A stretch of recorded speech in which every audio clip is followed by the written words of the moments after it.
লিখেছেন, আজকাল নতুন ট্রেন্ড শুরু হয়েছে ডিভোর্স ফটোগ্রাফি নামে।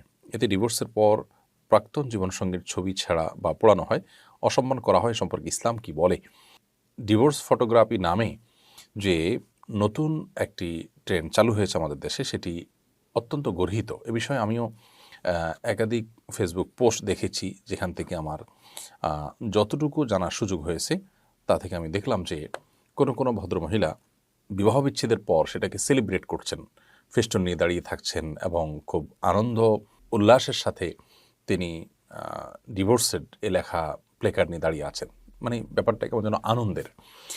আবার একই সঙ্গে অনেক বোনকে দেখা যাচ্ছে যে তারা সদ্য সাবেক হওয়া স্বামী, যার সাথে ডিভোর্স হয়ে গেছে, তার ছবি পোড়াচ্ছেন, ছিঁড়ে সেটাকে টুকরো টুকরো করছেন, পায়ের নিচে মাড়াচ্ছেন এবং এটাকে নাম দেওয়া হচ্ছে ডিভোর্স ফটোগ্রাফি নামে।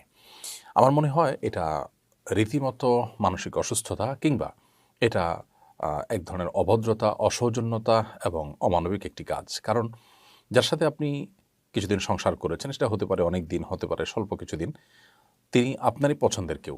অতএব আপনার পছন্দের কোনো মানুষকে অপমান করা, তার অশ্রদ্ধা করা কিংবা তাকে সমাজে হেয় প্রতিপন্ন করা, এটার মধ্যে আপনার নিজেকে অসম্মান করা হয়।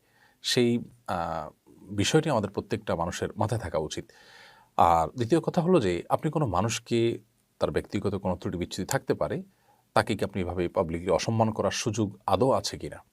স্বামী স্ত্রীর একান্ত ব্যক্তিগত বিষয়গুলোকে ফেসবুকে নিয়ে আসা, এনে এই ব্যক্তি চর্চাটা, ব্যক্তির নেগেটিভ চর্চাটা ফেসবুকে যদি এইভাবে করা হয়, তাহলে সেক্ষেত্রে সেটা অত্যন্ত বাজে একটা দৃষ্টান্ত স্থাপন করবে। সবচেয়ে বড় কথা হলো যে ডিভোর্স বা বিচ্ছেদ এটা কারোর কাছে কাঙ্ক্ষিত কোনো বিষয় হতে পারে না। পুরুষ হোক কিংবা নারী হোক, তিনি দাম্পত্য জীবনে সুখী হতে চাইবেন, এটাই স্বাভাবিক। কিন্তু দাম্পত্য জীবনটা যদি শেষ হয়ে যায়, সংসারটা যদি ভেঙে যায়, তাহলে এটা আনন্দের কোনো কারণ হতে পারে না। এটা সুস্থতা নয়, এটা অসুস্থতা। যদি লোকটি খারাপও হয় আর তার থেকে আল্লাহ তাআলা আপনাকে মুক্তিও দেন, তারপরও বিষয়টি আপনার জন্য অনাকাঙ্ক্ষিত, অনভিপ্রেত, এ ধরনের ঘটনা আপনার জীবনে খুব একটা আনন্দের বিষয় হতে পারে না।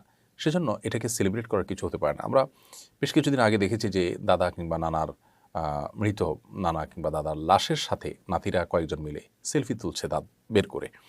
তো এরকম একটা অসুস্থ সমাজ বা এমন একটা সময় আমরা পার করছি, যখন সমাজে একটা বড় অংশ বা সমাজের উল্লেখযোগ্য একটা মানুষ রীতিমতো অসুস্থ হয়ে পড়েছেন। তারা সেটাকে সেলিব্রেট করছেন।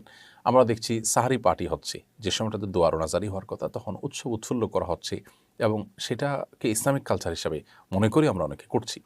তো এরকম অনেক অনাকাঙ্ক্ষিত বিষয় হচ্ছে কি আমাদের আগে হয়তো আরও এরকম অদ্ভুত এবং অনেক আপনার হাস্যকর কর্মকাণ্ড আমাদেরকে দেখতে হবে।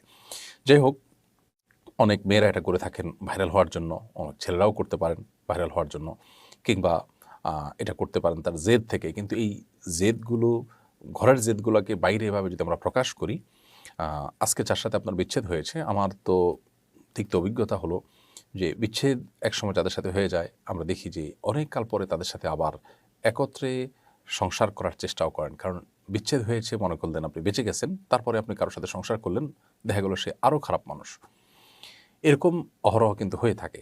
তো কি হবে সামনে আমরা কেউই জানি না, বিধায় কোনো বিষয়ের নেগেটিভ বিষয়গুলোকে চর্চা করা, বিশেষ করে ব্যক্তিগত নেগেটিভ বিষয়গুলোকে চর্চা করা, তাও পাবলিক প্ল্যাটফর্মে এসে, এটা রীতিমতো মানুষের প্রাইভেসি লঙ্ঘন, এটা রীতিমতো অভদ্রতা, অসৌজন্যতা, এবং ইসলাম এটাকে কখনো অ্যালাউ করতে পারে না। নবী সাল্লাল্লাহু আলাইহি ওয়াসাল্লাম একজন আরেকজনের সম্মান যেন হানি না করে, সেজন্য কঠোরভাবে নিষেধাজ্ঞা আরোপ করেছেন। বিধায় আমরা এই ডিভোর্স ফটোগ্রাফি নামে যে অসুস্থ কালচার আমাদের সমাজে দেখতে পাচ্ছি, এটাকে আমরা সবাই সামাজিকভাবে এটাকে আমরা ডিনাই করব এবং এটার অসারতা আমরা তুলে ধরব এবং ঘৃণাভরে আমরা এ ধরনের কালচারকে প্রত্যাখ্যান করব।